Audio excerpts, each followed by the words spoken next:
Bonjour et bienvenue sur imotélé.net. Nous recevons aujourd'hui Xavier Lépine, le président du UFG. Xavier Lépine, bonjour. Bonjour. Alors vous êtes à la tête de l'UFG depuis quelques semaines, c'est tout nouveau. Pourquoi cette accession à la présidence ? Je pense que ça répond à une évolution en fait, des métiers de la gestion d'une manière générale et plus particulièrement de l'évolution de l'immobilier que l'on voit depuis quelques mois et qui va continuer de se poursuivre dans les années à venir, c'est-à-dire l'utilisation de plus en plus forte de toutes les techniques financières réservées jusqu'à présent plutôt aux valeurs mobilières vers l'immobilier. Donc je viens moi plutôt du monde des valeurs mobilières et plus particulièrement de ce qu'on appelle la gestion alternative, donc pour appliquer ces méthodes-là à cette nouvelle classe d'actifs qu'est l'immobilier. Donc un financier à la tête de l'UFG, c'est une information.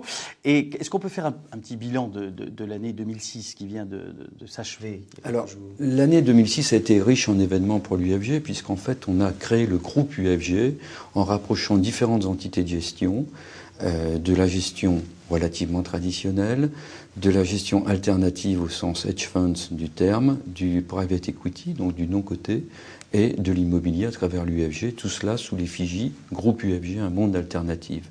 Donc ça a été une année en même temps de transition et en même temps une bonne année pour le groupe, puisque nous allons annoncer nos résultats d'ici quelques mois et ils seront encore meilleurs que ceux de l'année dernière, en dépit de toutes ces transitions. On en parlera alors. Quelques exemples de transactions importantes en 2006 ? Les transactions que nous avons réalisées reflètent un peu aussi cette évolution du marché, c'est-à-dire bénéficier dans le domaine de l'immobilier d'entreprise du statut SIC 3 pour permettre à un certain nombre d'entreprises de se désengager de leur immobilier quand ce n'est pas leur vocation que de détenir de l'immobilier, et pour nous, professionnels de l'immobilier, de pouvoir les acheter dans des conditions intéressantes liées au statut SIC 3.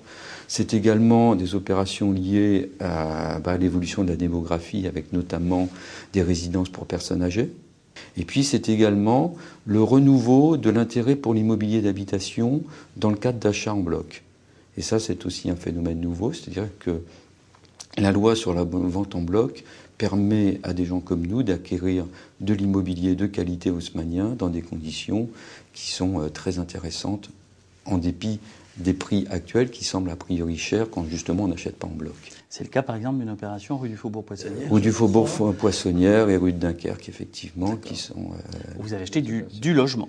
On a acheté du logement, tout à fait. Alors les perspectives, puisque nous sommes au tout début 2007, parlons des perspectives 2007 maintenant. Alors les perspectives 2007, dans le simple si je me cantonne au domaine de l'immobilier, ce que nous attendons maintenant avec impatience, c'est le PCI.